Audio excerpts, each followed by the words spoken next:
Nuestra historia comienza en pleno centro de Roma. Es una noche casi primaveral, porque estamos a 20 de marzo, y el 20 de marzo es 1879. Faltan pocas horas para el 20 de marzo. Hay un hombre que sale de un edificio. Ha terminado de trabajar. Se dirige a su auto estacionado. Un Citroën. Entra. Se pone al volante. Inserta la llave en el tablero del vehículo del asiento, desde el cual entró en la puerta. No se gira. Ni siquiera puede ver quién es el que estaba golpeando en su ventana. Porque alguien estaba golpeando en su ventana. Agarra rápidamente una pistola con silenciador. Le dispara 4 veces. La primera en la boca, las otras 3, todas en la espalda, porque después del disparo en la boca, el hombre al volante se desploma sobre el tablero. Así muere, el 20 de marzo, 1979. Carmine Pecorelli para todos, menos un periodista. Un periodista un poco particular. Un periodista para muchos incómodo, o de todos modos, dedicado a cuestiones incómodas. ¿Pero quién es Carmine Pecorelli? Mino Pecorelli.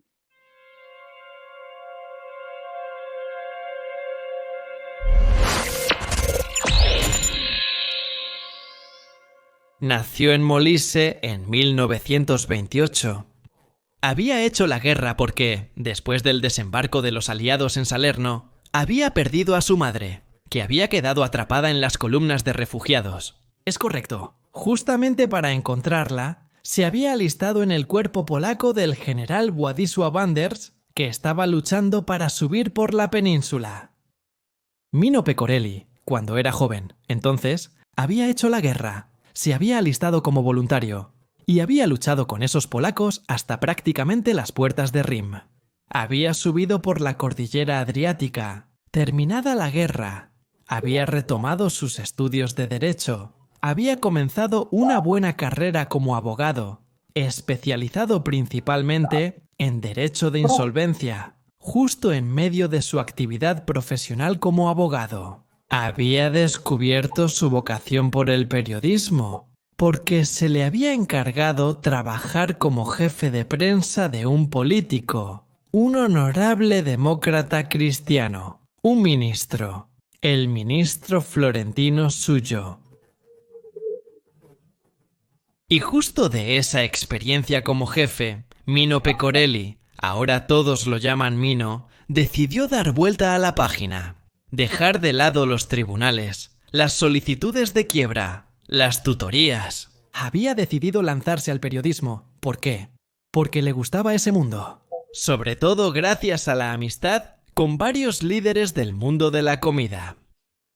Ya había tejido una primera, reina en la tierra. Es el término exacto de conocimientos, amistades y más. De tal manera que pueda tener noticias reservadas de primera mano. Cada día, esto no todos los días, cada semana. Una fuente, diríamos calificada e inagotable, de noticias muy particulares. Noticias que difícilmente se filtran desde el Palacio del Poder. Bueno, Mino Pecorelli comienza a la carga a la edad de 39 años en la primavera de 1967 como periodista. Comienza con un periódico que se llama Nuevo Mundo de Hoy. Es un periódico que hoy lo llamaríamos casi escandaloso, pero no del molde de Pogliatone, del tabloide que publica las fotos descaradas de alguna estrella del espectáculo o quién sabe qué más. No, es un tabloide de esos que van a escarbar en lo turbio de la sociedad, entre la política, las finanzas, los servicios secretos, las altas esferas de las Fuerzas Armadas. En resumen, un periodismo de investigación, a veces un poco peliagudo, un poco fuerte. Y no es una coincidencia que el Nuevo Mundo de Hoy dure tanto, porque poco más de un año después de la entrada en relación de Mino Pecorelli, el periódico cierra. Cierra porque interviene lo que en aquel entonces se llamaba Oficina de Asuntos Reservados del Ministerio del Interior, una oficina sobre la que se ha dicho de todo y más. En aquel entonces estaba dirigido por un personaje decididamente ambiguo, como el prefecto Umberto Federico de Amato. Una oficina cuyo rastro encontramos en muchos misterios de la plataforma. Simplemente, la oficina interviene porque demasiadas veces Nuevo Mundo Hoy publicaba exclusivas desagradables, y una de estas, no se sabe bien cuál, pero no debía ser publicada más. Por esta razón, el periódico cierra. Ni siquiera Pecorelli se da por vencido, porque ni 3 semanas después del cierre de Nuevo Mundo Hoy, Pecorelli se presenta en el Tribunal de Roma para registrar una nueva certificación periodística. Esta vez se llama No es un periódico, no es un tabloide, no es un periódico, es una agencia de prensa. Publica un boletín que se distribuye exclusivamente a los suscriptores. Y es un boletín que cuenta hechos y trasfondos, incluso bastante escabrosos, de la política. Acompañado ocasionalmente por un editorial de su director, ¿quién es él exactamente?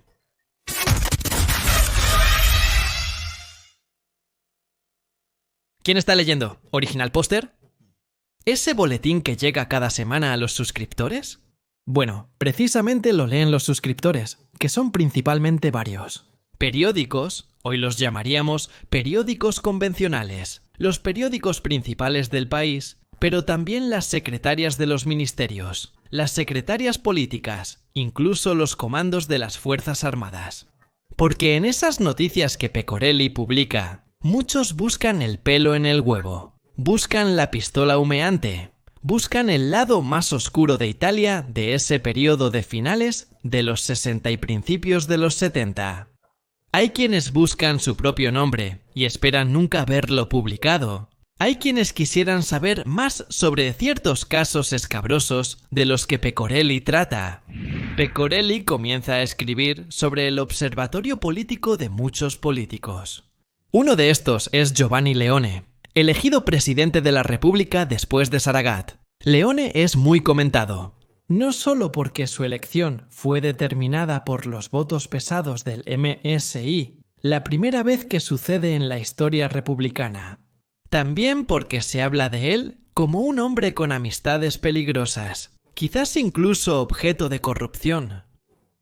Y también su esposa es el blanco. Se dice que no se comportó de manera apropiada durante un viaje en un yate de lujo o en un crucero en el Egeo. No solo se habla del escándalo Lockheed, donde vuelve a aparecer el nombre de Giovanni Leone. Parece que él es el famoso Antelope Cobbler, que habría recibido sobornos del gigante estadounidense de la aviación. También se habla de Ital Petroli, del dossier Mi Foviali, que trata sobre un tráfico de petróleo con Libia. Obviamente también se habla de masonería, una masonería un poco particular, porque Pecorelli es parte de una logia particular, que es la P2, pero solo lo descubrirá muchos años después, porque Pecorelli, en un cierto punto, comienza a publicar dosieres sobre una supuesta logia masónica dentro de los muros del Vaticano, una geomasonería a la que pertenecerían altos prelados.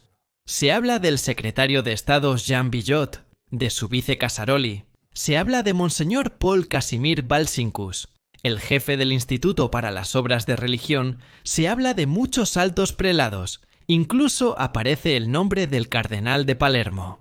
En resumen, una lista que hace temblar las paredes, y es una lista que llevará posteriormente a Vino Luciano, Papa Juan Pablo I recién elegido, a disponer una investigación interna, para entender si es cierto, si no son conjeturas de un personaje un poco al límite, si hay un punto de verdad. Lo que es seguro es que durante varios años, desde finales de octubre 1968 hasta las primeras semanas de 1978, por lo tanto, casi 10 años, Carmine Mino Pecorelli publica cada semana este boletín candente, pero a principios de marzo 1978, Pecorelli tiene una idea. Quiere transformar el boletín en una revista regularmente a la venta en los kioscos. Un esfuerzo editorial decididamente importante. Por otro lado, él no tiene grandes editores detrás de él.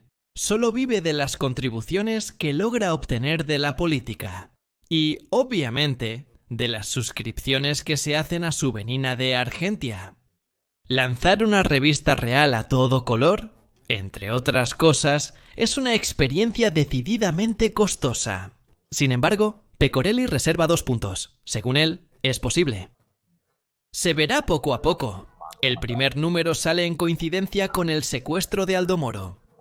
Algunos pensarán muy mal de esta historia, porque dirán que tal vez Pecorelli ya sabía que había algo que quería insinuar. Ya no están más. El hecho es que Pecorelli sigue todos los famosos días del Bozata. Negociaciones con las Brigadas Rojas, el secuestro, los diversos comunicados de las Brigadas Rojas, incluido el falso comunicado del Lago de la Duquesa. Un falso comunicado que Pecorelli desenmascarará de inmediato con un editorial incendiario titulado Vergüenza. Bueno, luego, una vez terminada la temporada del secuestro, se concentrará en los muchos males de Italia, de las comisiones, entre la política y la economía. Una de estas se refiere a un industrial. Se llama Ciro Robelli. Es un industrial de la química. Ha sido definido como el rey de la química italiana. Pero lo está pasando mal. Pero se dice que Ciro Robelli está protegido en un lugar alto. Al parecer por nada. Un poco menos que Giulio Andreotti, que en ese momento es el presidente del consejo. Y circulan fotos de algunos cheques que precisamente Robelli habría firmado a favor de Andreotti. Y para tratar esos cheques allí, incluso querría publicarlos en primera palabra, bajo el título Los cheques del presidente. Una difamación increíble para Andreotti. Y es precisamente por esta razón que no Andreotti en persona, sino varios de sus líderes, o en cualquier caso ayudantes aliados, contactan a Pecorelli, lo invitan a cenar en un club. Se llama La Familia Piemontesa. Se encuentra precisamente en Roma. Una cena a la que no solo asiste Pecorelli, sino también el abogado de Talone, abogado de Andreotti, y también el general de la Guardia de Finanzas, Donato Lopreto, ex jefe del Estado Mayor, que estará involucrado, por decir poco, con el famoso escándalo de los Petroni. La solicitud que se le hace a Pecorelli es de no publicar ni la portada ni la investigación sobre los asedios, porque sería un gran problema. Pecorelli, en esa ocasión, pide financiamiento de todos modos porque el periódico va mal, no puede recoger publicidad. Las ventas no aportan, no son suficientes para dar suficiente dinero para mantener el cuarto. La rendición tiene costos, porque además de Pecorelli, otras personas trabajan allí. En resumen, se necesita dinero.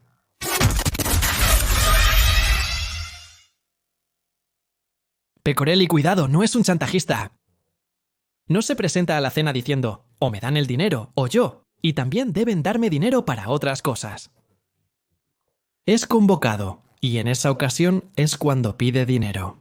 A partir de febrero de 1979, Pecorelli se da cuenta de que algo anda mal.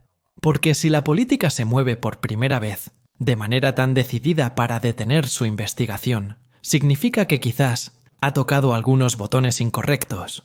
La vida de Mino Pecorelli durará un mes más, el tiempo suficiente para publicar algunos números más de su revista, luego se acabará. El último número sale pocos días después de su muerte. Su muerte ocurre bajo la redacción de su periódico, de su original póster, Observador Político. Y claramente, con su muerte, Observador Político. ¿Quién quería eliminar? Pecorelli, claro. A Pecorelli no le faltaban enemigos. Con todo lo que había publicado a lo largo de los años, había suficiente para hacer una buena lista de adversarios. Pensemos. Hablamos de Andreotti y su entorno. La Guardia de Finanzas. Robelli también está Arcaini. Está el constructor Caltagirone. Está Italcasé. También hay quienes no le perdonan por haber metido la nariz en el asunto Moro. Luego estaría también Giovanni Leone. Todo lo que le ha sucedido. Todos los involucrados en el escándalo Locci. En resumen, la lista es interminable. ¿Y quién podría haber tenido interés en matar a un periodista incómodo, pero aún así aislado y además cercano al banco? Las investigaciones sobre la muerte de Mino Pecorelli llevarán primero a descubrir que 2 de las balas utilizadas para matarlo son de una marca extremadamente rara. Una marca francesa, Gebelot. 2 casquillos, precisamente, son Gebelot. Otros 2 son de la marca Fiocchi, italiana, más fácil de encontrar. ¿Y de dónde viene la pistola caída? A estas preguntas hay que encontrar una respuesta. Algunos años después, el descubrimiento en las instalaciones del Ministerio de Salud, en Eur, de una Santa Bárbara, un arsenal de la banda de Magliana. Dentro se encuentran otras balas de la marca Gheberoni. Entonces, tal vez fueron los de Magliana, pero si fueron ellos, ¿por qué motivo?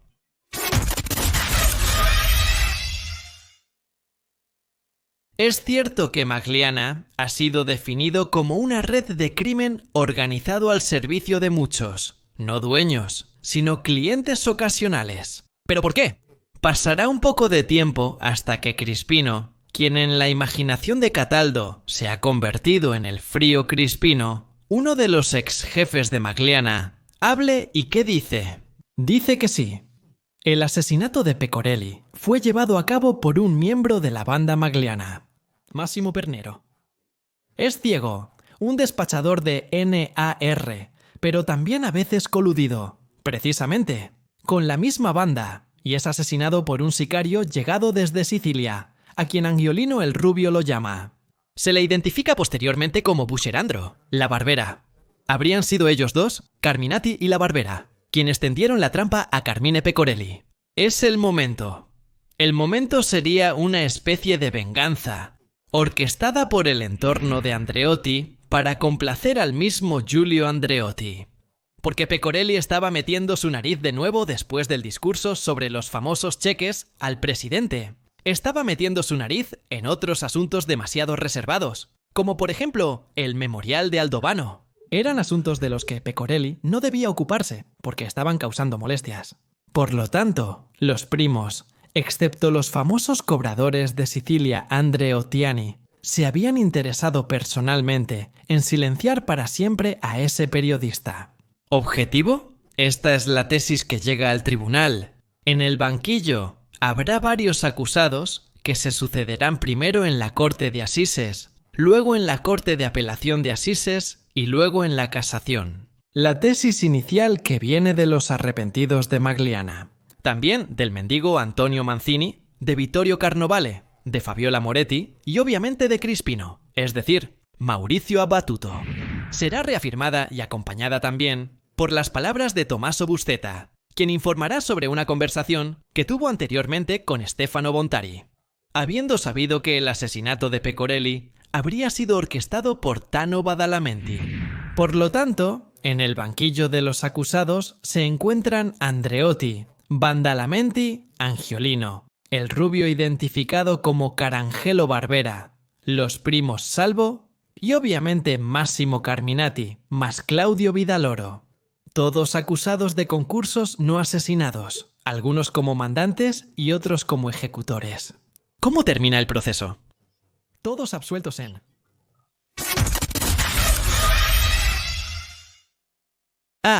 Al parecer, las revelaciones de Crespino a Patino y luego los otros arrepentidos se consideran inadmisibles porque habría algunas incongruencias entre una y otra. Declaración. En síntesis, las pruebas no son fidedignas. Se apela a la sentencia ante la Corte de Apelaciones. Sin embargo, Carminati y la Barbera son absueltos, diciendo que ellos no son los asesinos, pero son condenados a 4 años de prisión. Andreotti y Badalamenti, porque se reconoce el momento, y por lo tanto los mandatos. Habrían sido ellos dos, el político de larga trayectoria y el ex jefe de la mafia de Cinisi, quienes ordenaron el asesinato de ese periodista. El objetivo es ir a la casación. Hay la muerte del proceso Pecorelli, porque allí se presenta la tesis del primer grado. Por lo tanto, absolución total para todos, sin remisión. Aún hoy, y han pasado más de 40 años, no se sabe quién mató a Carmine Lino Pecorelli. Ni siquiera se encontró la pistola al final, a pesar de haber entendido que muy probablemente las balas provenían del arsenal del Banco Italiano. Ese era el ambiente de donde se obtuvieron las armas. La pistola que disparó no se encuentra. Es una pistola fantasma, porque es una pistola que se dice durante mucho tiempo, que se ha guardado en ese famoso arsenal. Pero ha desaparecido porque ha desaparecido. Ha desaparecido porque ¿quién la destruyó? No se sabe. Bien, dicho esto, al hablar de la pistola, del asesinato, Pecorelli no es exactamente un arrepentido, sino un hombre que ya hemos encontrado en nuestra historia, Vincenzo Vinci Guerra, el autor material y confeso del asesinato de Pecorelli. Y él, hablando con periodistas, dice que sabe muy bien que esa pistola que disparó proviene del arsenal de la mafia. Y también dice que fue utilizada por algunos neofascistas que estaban involucrados en la mafia para matar a menos personas. Esto es lo que ha llegado a saber, y él está seguro de ello. Después de todo, viene de ese mundo. Allí solo se sabe que hay un informe depositado en la jefatura de policía de Milán, según el cual esta arma, junto con otras, fue destruida en un incendio. Tanto tempo prima, perché semplicemente tanto i reperti vengono distrutti. ¿Por qué destruir la evidencia de una investigación que ha concluido, sí con la absolución de los acusados, pero sin un culpable claro? Nadie lo entenderá nunca.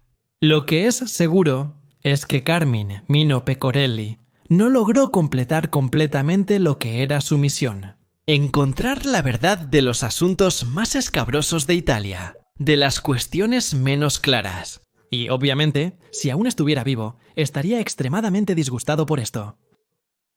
Lo que es seguro es que el nombre de Carmine Pecorelli volverá en mayo de 1981 cuando se hagan públicas las listas de la P. 2. Se descubrirá que allí dentro hay un poco de todo. Y él también está.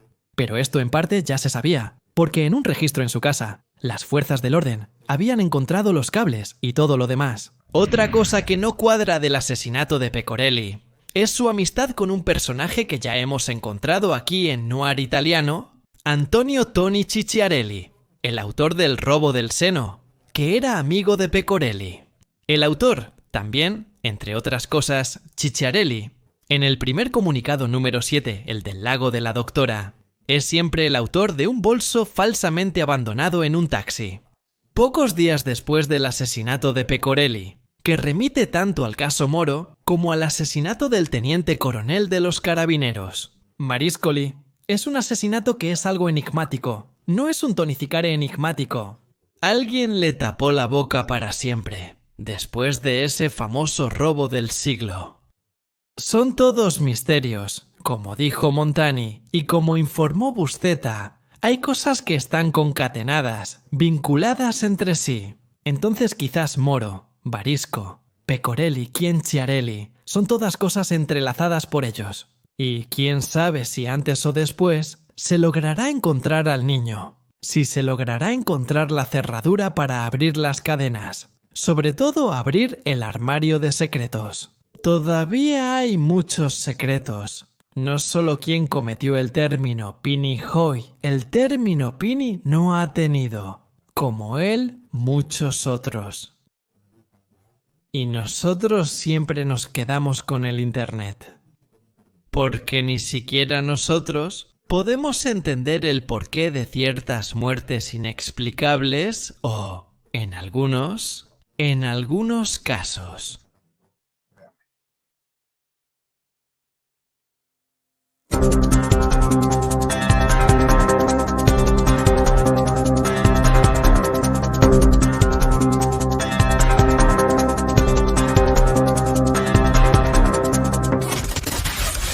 Gracias por ver.